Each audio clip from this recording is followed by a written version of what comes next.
right, y'all, my beautiful, lovely people.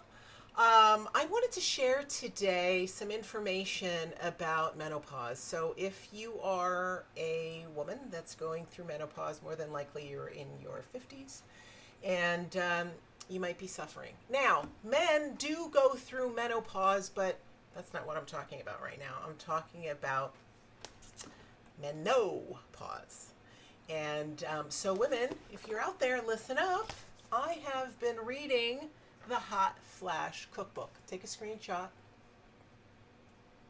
I really like this book. I like it because it's really, really informative.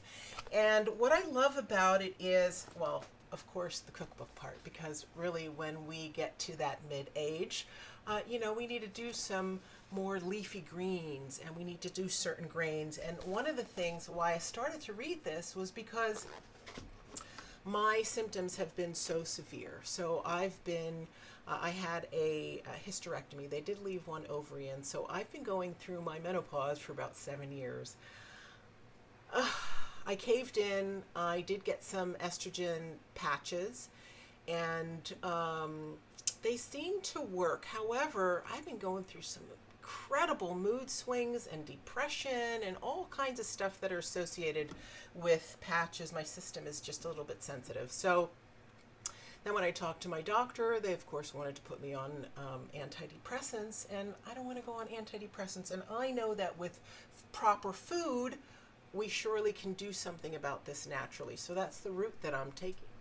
All right, so this is part 2 when I was talking about menopause and the foods that you should be eating that will help you because they are rich in phytoestrogen. As you know, our estrogen levels go down, but so do vitamin E levels. So in the vitamin E, they have an antioxidant property that helps our cells keep from prematurely aging. That was my understanding. And this is the book, okay? Just to show you again, that's the book. Take a screenshot. If you want to read it, check your library first. They'll probably have it. But the foods that you should be eating, apples, apricots, blackberries, your citrus fruits, and then grapes, mangoes, papayas, peaches. When you get to the nuts, you want your Brazil nuts, your hazelnuts, and your walnuts. And also, if you are doing weight loss, just be careful about the amount of nuts. You only have to have a little bit. And same thing with the oils. So the good oils are your olive oils, your hazelnut oil, sesame oil, and then you have wheat germ, which is really good. And then let's get on to the seed. So you have fennel seed, you have flax seed, you have sesame seed. What else do I have on my list?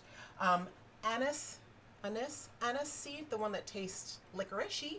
And then you have cayenne and ginger and tofu and asparagus and avocado, and then you have beans, and then you have your beet greens, you have your bell peppers, broccoli, cabbage, carrot leaves, and then you have celery leaves, you have dandelion greens, you have kale, watercress, garlic, and then yams. Somebody told me about Japanese yams. I think they're the small purple ones, I think.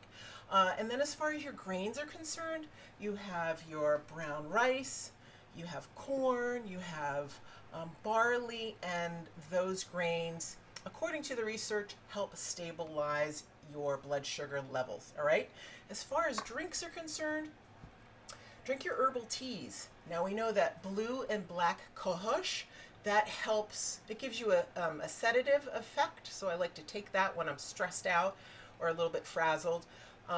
Blessed thistle, that helps with your fatigue and if you're feeling run down. And then you have cilantro root, and then you have blue, I think it's called blue vervain, all right? Avoid alcohol, avoid coffee, avoid salt, and avoid sugar. All right, let me show you what I have. Let's take it down here. All right, so first up, oops, can you guys see this? I have these all in liquid form. All right, I like them. You can get them at Sprouts, you can get it at Whole Foods, but I definitely take ashwagandha. All right, that's the first one here. Ashwagandha, if you want to have the spelling. And this is an herb that's been around for centuries. If you do Ayurvedic medicine, they'll definitely have this in here. That's anyhow. So the studies show that the ashwagandha, it helps with your hormonal fluctuations like mood swings, hot flashes, stress, anxiety. It also supports your adrenal glands. All right, and then the next on the list here in the middle, I have ginkgo. And ginkgo biloba is essentially the same thing. And ginkgo is one of the oldest tree species, and it has antioxidants. And it's also found to have phytoestrogens, and that helps with your mood, depression, anxiety, and it also helps improve brain function. All right, ladies, so if you have brain fog, that is what you need to frickin' be taking. And then last on the list, we have Echinacea. Echinacea is a flower, for if you guys don't know this. And why am I taking this? Hello, COVID. This boosts your immune system, and it helps fight off infections. All right, so that's what I take in the morning. And I also take calcium. You know, I don't do milk products. I don't do cheese. I need to take this. All right. So I take vitamin D because vitamin D helps me maintain my bone strength, and it reduces inflammation. And hello, it also reduces hot flashes. All right. So we have that. All right. So that's my morning routine. And let me show you how easy it is to do, just in case you were wondering. So I just take a little bowl of water. I take my Echinacea. On the back, it'll tell you how much to take. And then I just pop it into the water. My ginkgo, I'll take that 2 or 3 times during the day. And then do my ashwagandha. And bloop, bloop, bloop, bloop, bloop. And that's done. And that's number 1. All right. Now, before you do anything, I want you to check with your doctor, your homeopathic doctor, your nutritionist, just so that they're on board and there are no issues. All right. Now let's talk about my nighttime routine.